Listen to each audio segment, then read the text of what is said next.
अस्सलाम वालेकुम, hello and welcome to our special transmission for PSL season 10। और PSL season 10 में कल मैंने आपसे कहा था कि कमबैक का दिन है। दो टीमें, ऐसी टीमें जो दो मैचेस खेली हैं, एक जीती है एक हारी है, उनको आगे अब दोबारा से जीत की तरफ आना है। और कराची किंग ने क्या शानदार कमबैक किया, 56 रन से कामयाबी हासिल की अगेंस्ट कोयटा ग्लैडिएटर्स। और बड़ी डिफरेंट किस्म की नॉक इस मैच में हमने देखी जेम्स विंस की, जिन्होंने पहले मैच में बड़ी तेज रफ्तार सेंचुरी बनाई थी। कल उनके पास ये मौका था जहां उनको थोड़ा संभल कर भी खेलना था, तो बहुत ही ब्रिलियंट परफॉर्मेंस रही। बड़ी जीत, शानदार जीत कराची किंग के लिए। मेरे साथ स्टूडियो में मौजूद है कामरान अकमल। अस्सलाम वालेकुम, welcome to the show. Basit भाई आज हमें ज्वाइन नहीं कर पाए, एक फैमिली इमरजेंसी की वजह से वो आज स्टूडियो में मौजूद नहीं है। उनसे ऑब्वियसली फिर आगे इस पर बात करेंगे, इस मैच के हवाले से भी। लेकिन कामरान, सबसे पहले स्कोर कार्ड स्क्रीन पर आपके आ जाएगा और ये स्कोर कार्ड देख के बड़ा सरप्राइज था मैं कल, क्योंकि मुझे ऐसा लग रहा था कि बराबरी का मुकाबला होगा। ये कंप्लीटली वन साइडेड हो गया। ऐसा कोई बहुत बड़ा स्कोर भी नहीं था। टॉस जीतते टाइम डेविड वार्नर ने ये कहा था कि पार स्कोर होगा अराउंड 180, तो ये तो वो भी नहीं बना था। तो क्या सोचते हैं आप? देखिए, पिच के मुताबिक उसने सही स्कोर कहा था कि 180 170 के करीब हो जाए तो एक फाइटिंग टोटल होगा। दूसरी टीम को बड़ी मेहनत करनी पड़ेगी। मेरे ख्याल से आजकल की मॉडर्न डे की क्रिकेट में ना, जैसी पिच कल खेली है, मेरी नज़र में स्कोर चेज होना चाहिए था। क्वालिटी ऑफ बैटिंग वो नज़र नहीं आ रही जो हमें देखनी चाहिए थी, जो हमें हमारे फैंस को दिखानी चाहिए थी, पाकिस्तान को दिखानी चाहिए थी कि रन्स 200 हो रहे हैं तो 200 रन्स चेज हो रहे हैं। कोई आप 5-10 रन से हार रहे हैं, लंबे मार्जिन से टीमें हार रही हैं, ये अच्छा साइन नहीं है पाकिस्तान के लिए। आप देखें कि सिवाय बार बार हम एक मैच का सिर्फ रेफरेंस देते हैं, कराची का और मुल्तान के मैच का, उसके अलावा आप बाकी मैचेस देख ले, बाकी सारे वन साइडेड हुए हैं, वो अच्छी चीज़ नहीं है। कल का मैच कराची ने जैसा सोचा था, देखिए पहला मैच जीते हैं, टारगेट सामने था, वो अचीव करना था।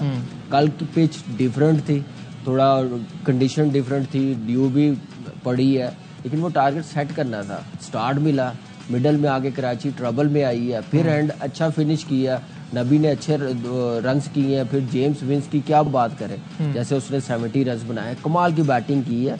ये रन्स मेरी नज़र में चेजेबल थे। जैसे कोयटा की टीम है, जैसे हम कहते हैं ना कि इस्लामाबाद की बनी हुई है, कराची की बनी हुई, हम बार बार कहते हैं, वैसे ही कोयटा ने भी इस साल बड़ी अच्छी टीम। और कोयटा को ये देखना पड़ेगा कि इसको एज अ फ्रेंचाइज चलाना या किसी और तरीके से चलाना है, जैसे वो अपनी क्लब की टीम चलाते हैं, उस मेंटालिटी के साथ चलाना है कि ये फ्रेंचाइज जीते, मैच जीते, या फिर लड़कों को प्रमोट करना है। जो डिजर्विंग है वो खिलाएं, जिस नंबर का है वो खिलाएं। अगर कप्तान को और कोच को कंडीशन का नहीं पता, पिच का नहीं पता कि इस पिच पे ओपनर नंबर 6 पे आएगा, ट्रबल करेगा कि शुएब मलिक ही ठीक रहेगा, जहाँ पे स्पिनर्स डोमिनेट करेंगे, थोड़ा बॉल स्लो आएगा। लेकिन एक दिन पहले तो हम ही कह रहे थे कि वो पिच के मुताबिक को नहीं खिलाना चाहिए।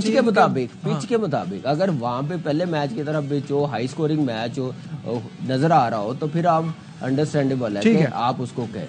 बिल्कुल सही है। सऊद शकील का ये कहना था कि आधी टीम जब पावर प्ले में ही आउट हो जाएगी तो फिर उसके बाद क्या होगा, कैसे जीत सकते हैं। आइए आपको दिखाते हैं उनका क्या कहना है। थोड़ा सा स्लो साइड पे गया था और बॉल उस तरह बैट पे नहीं आ रहा था। मैं समझता हूँ कि उन्होंने अच्छी बॉलिंग भी की, उन्होंने जो कंडीशंस थे उसको बहुत अच्छे से यूज भी किया, वो अपने प्लान्स पे स्टक भी रहे। पावर प्ले में 5 विकेटें खो देंगे तो आप बिल्कुल गेम से बाहर हो जाएंगे। पिछले मैच में भी इस तरह हुआ, मेरे ख्याल में 3 से 4 पावर प्ले में आउट हुए थे। तो मेरे ख्याल में एक ये बहुत इंपॉर्टेंट चीज़ है जो कि बहुत क्लियर नजर आ रही है। ये कुछ ऐसे दिन होते हैं, एज अ टीम आपको बुलाने पड़ते हैं और आपको आगे देखना पड़ेगा। 5-6 दिन का अच्छा गैप आ रहा है, हमें बहुत ज़्यादा टाइम मिल जाएगा कि बैठे अपना नए सिरे से कुछ सोच सकें, कुछ प्लान कर सकें। इसमें कोई शक नहीं है कि आधी टीम जब पावर प्ले में आउट हो जाएगी तो बहुत मुश्किल हो जाएगा। लेकिन एक top order batter, opening batsman एक T20 गेम में ऊपर से लेके नीचे तक बैटिंग करता है और उसके रन होते हैं 33। This is very surprising. I think it is one of the worst innings in T20 I have seen. कि आप जब खड़े हैं, अब नहीं जीत पा रहे ना, तब भी नेट रन रेट को बेहतर करने के लिए आगे तो लेके जाएं। उस इंटेंट का तो नजर आए कि आप कुछ चाह रहे हैं आगे। मुझे कंफ्यूज नजर आए कल। बिल्कुल ऐसे ही है। और यहाँ पे अगर रिजवान या बाबर ने खेली होती ना, इस वक्त तक पता नहीं क्या कुछ हो जाए। सही बात है। तो ये कोई अच्छी चीज नहीं है हमारे पाकिस्तान की क्रिकेट के लिए कि आप 20 ओवर्स खेल जाओ और 40 बॉलों पे 30 रन जब मोहम्मद आमिर कर सकते हैं तो सऊद शकील तो प्रॉपर बैटर है, कप्तान है। आप फिर सोचते हैं कि यार चले मैच तो ठीक है 37 for 5 हो गए हैं, यहाँ पे मेरे ख्याल से 100 भी होता तो नहीं होना था। तो आप देखें कि आप जाते हैं अपना रन रेट बेहतर करने आने वाले मैचेस में, आप एटलीस्ट 150 तो टच करें ना, पार स्कोर करें 150, कि आपको रन रेट में इतना मसला ना हो, क्योंकि आपने पहला मैच अच्छे मार्जिन के साथ जीता ज़ल्मी से, दूसरा भी आप बुरे रन रेट से हारे हैं, लंबे मार्जिन से हारे हैं, कल का मैच भी लंबे मार्जिन से हारे हैं। मेरे हिसाब से बहुत रन बन गए। हाँ जी, इन्होंने बहुत बना दिया है। वो भी अगर आमिर 30 ना करे तो ये थोड़ा सोचना चाहिए, क्योंकि ये क्लास साउथ की नहीं है। अगर वो ओपन कर रहा है तो वो अगर पूरे 20 ओवर्स कर रहा है तो उसको 70-80 रन इन हालात में करने चाहिए। अब वेरी इंपॉर्टेंट क्वेश्चन कामरान, मुझे ये बताइए कि क्या इस पीएसएल में कप्तानों से पूछा नहीं जा रहा कि वो अपनी मर्जी से जिस नंबर पे जा रहे हैं, या मतलब कोई ऐसा हो गया आपने ओपनर्स भरे हुए सही है और उसके बाद मिडिल ऑर्डर बैटर ऊपर चले जाता है, वो ओपनर नीचे चले जाते हैं, क्या कोई ये सवाल नहीं करेगा कि आप इस नंबर पे कब बैटिंग करोगे इसके अलावा?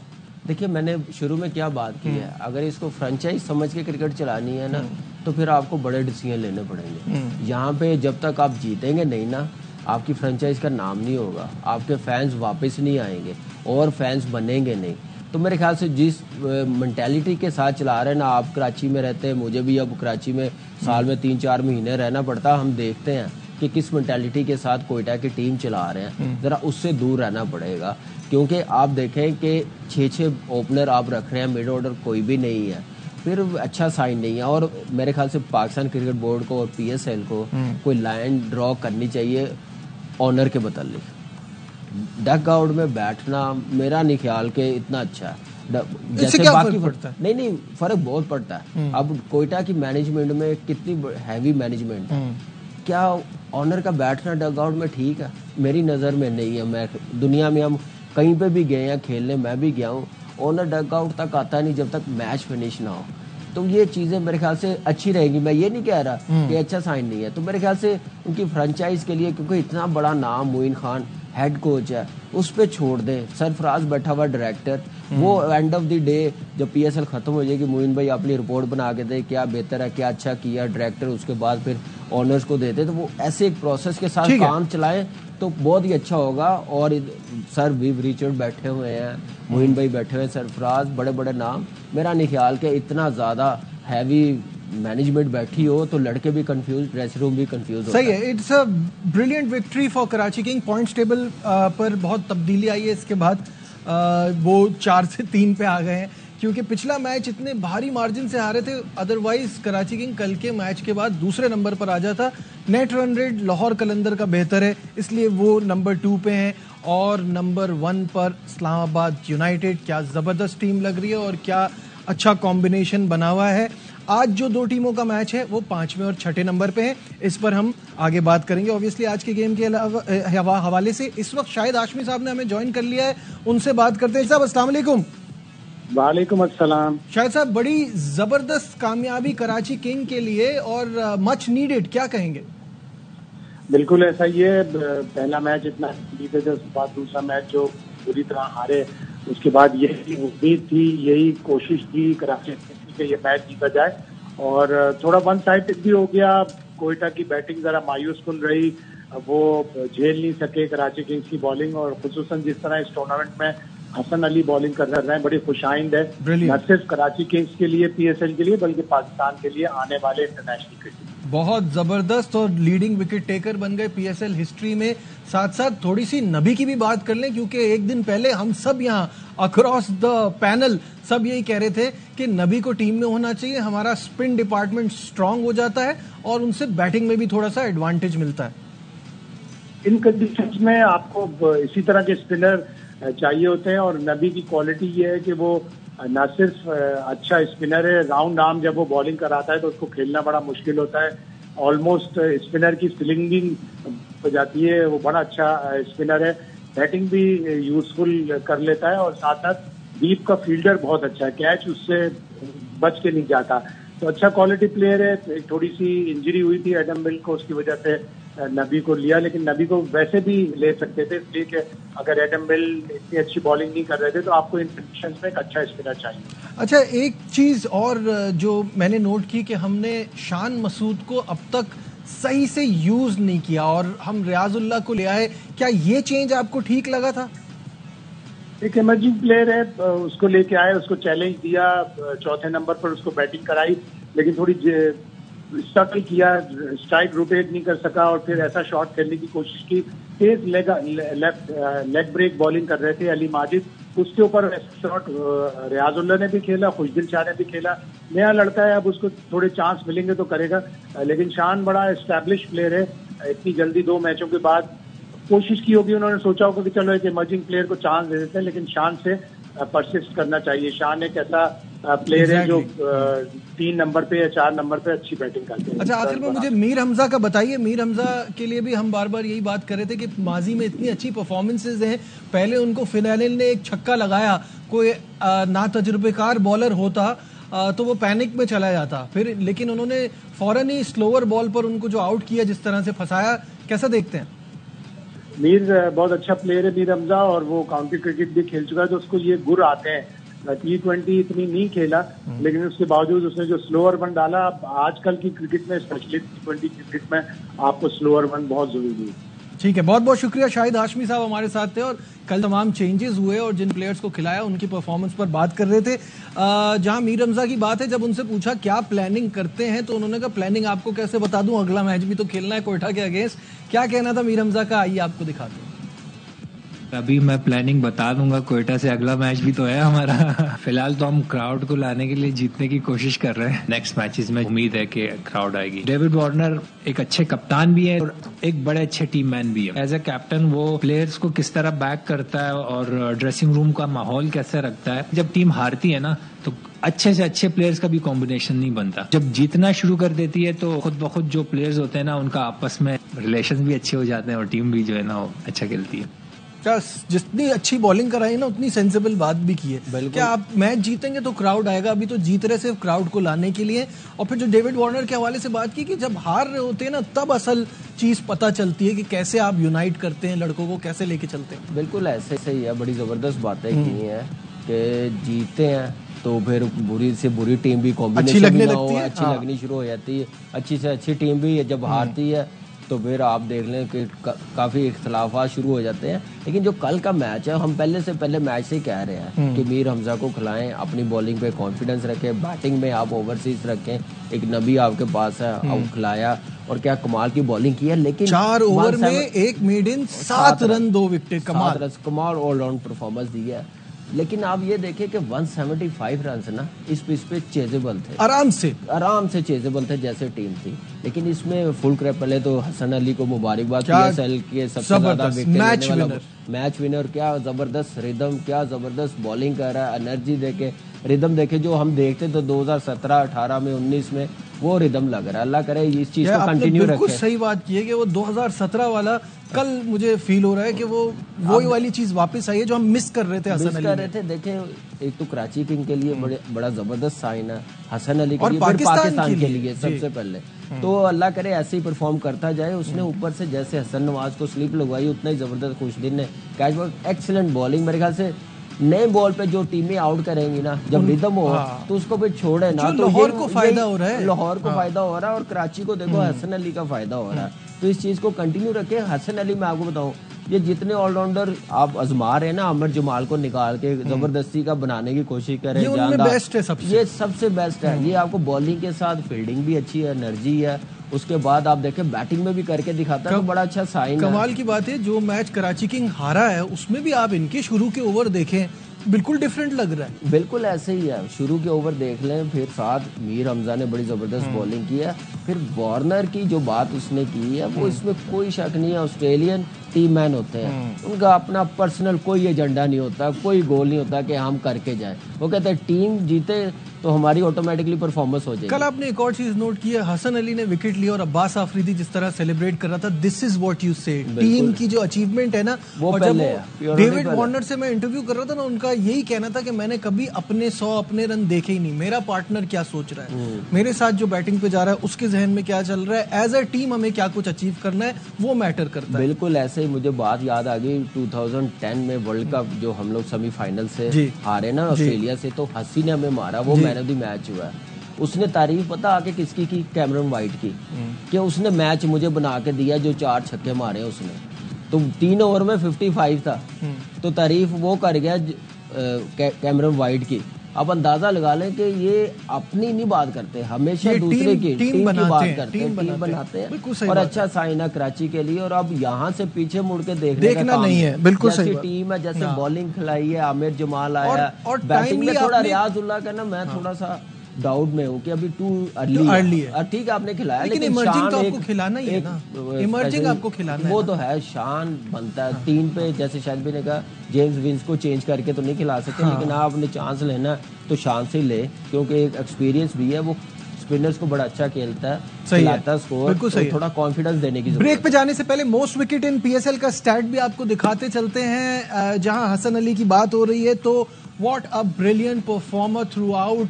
पहले पेशावर ज़ल्मी के लिए, उसके बाद इस्लामाबाद यूनाइटेड, अब कराची किंग्स के साथ 85 मैचेस में 116 विकेटें, ब्रिलियंट। इनसे पहले वहाब रियाज जो बड़े शानदार परफॉर्मर थे इस पीएस में। तीसरे नंबर पे शाहीन शाह अफरीदी, फिर शादाब खान और फहीम अशरफ, जो कि इस सीजन की परफॉर्मेंस देख के तो ये स्टैट पे भी यकीन नहीं आ रहा, क्योंकि एक ओवर ही करा रहे हैं बेचारे। बिल्कुल ऐसे ही है। और अब मेरे ख्याल से कंपटीशन ना हाईएस्ट विकेटों का हसन अली और शाहीन के शदाब भी ले सकता है, जैसे इस सीजन में बहुत शानदार, बहुत अलग ही नजर। मेरे ख्याल से इन तीनों में मैचअप रहेगा अभी काफी अरसे तक।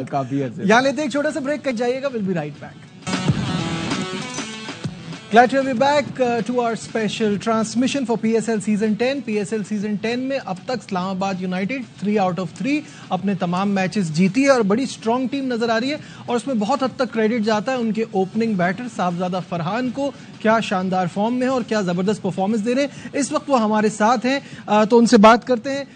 फरहान, सबसे पहले बहुत बहुत शुक्रिया वक्त देने का। ये बताइए कि जो आपकी फॉर्म चल रही है, क्या जबरदस्त फॉर्म में आप हैं, इसका क्रेडिट किसको देते हैं?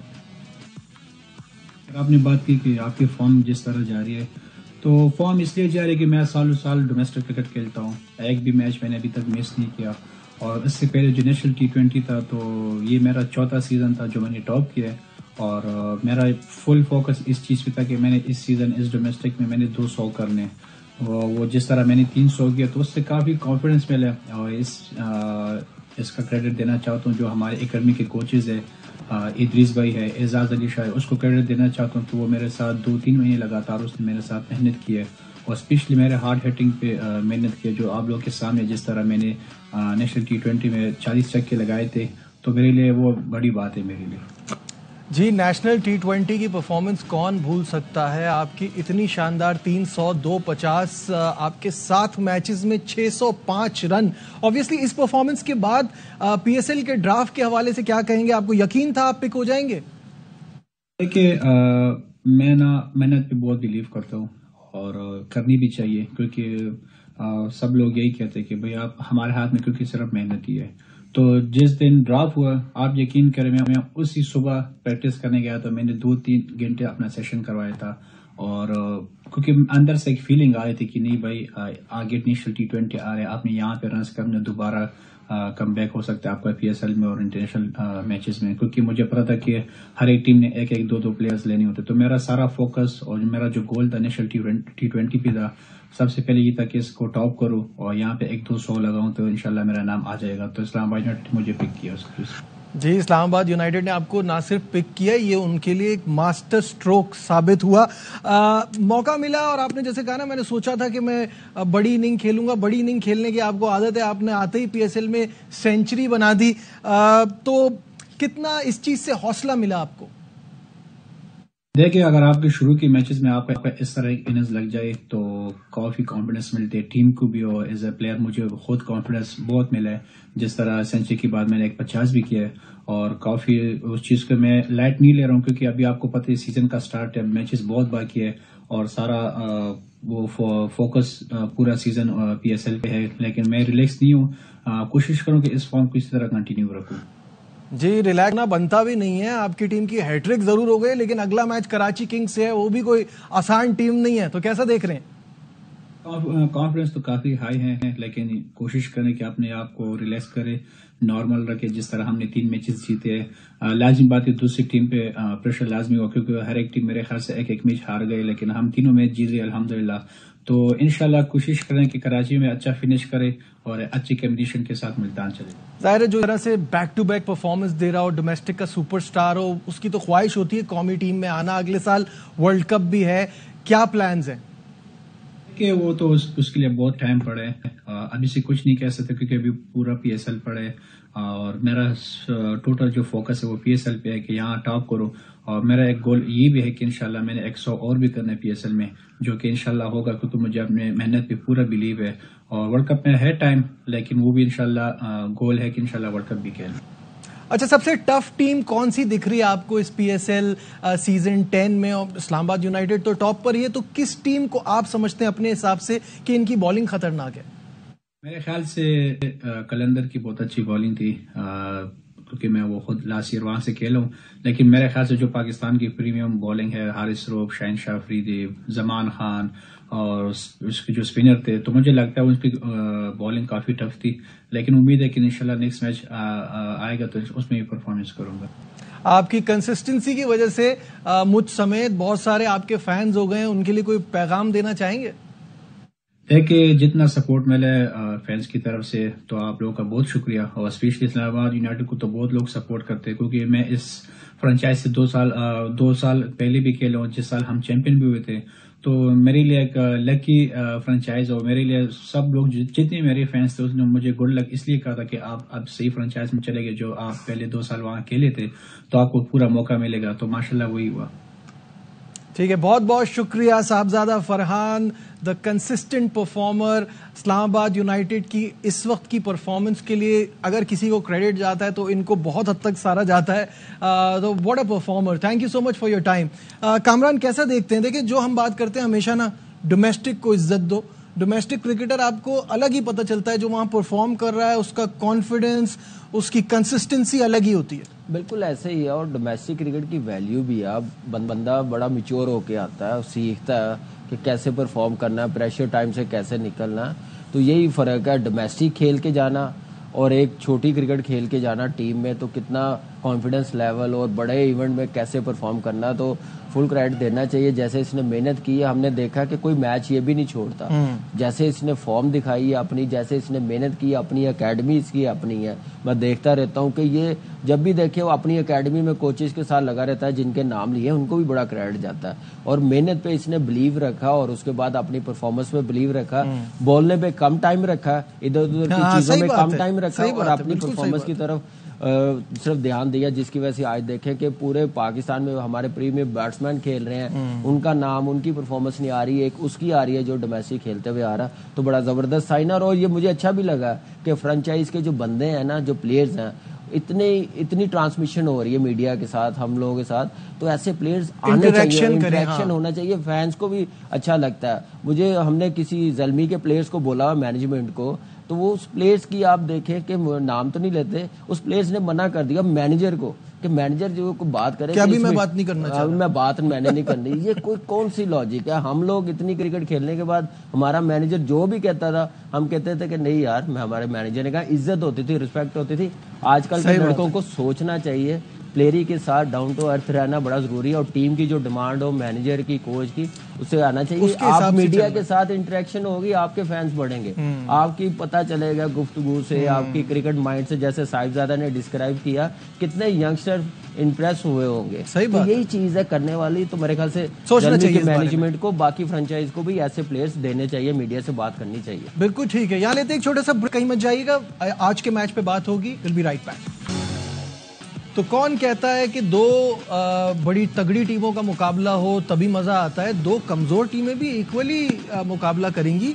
दोनों टीमों की जो हालत है कामरान, अब इसमें ये बड़ा मुश्किल हो गया बताना कि यहाँ से कौन उठ सकता है। मेरे हिसाब से मुल्तान अपनी गलतियों की वजह से हार रहा है, टीम और बैलेंस उनका काफ़ी बेहतर है।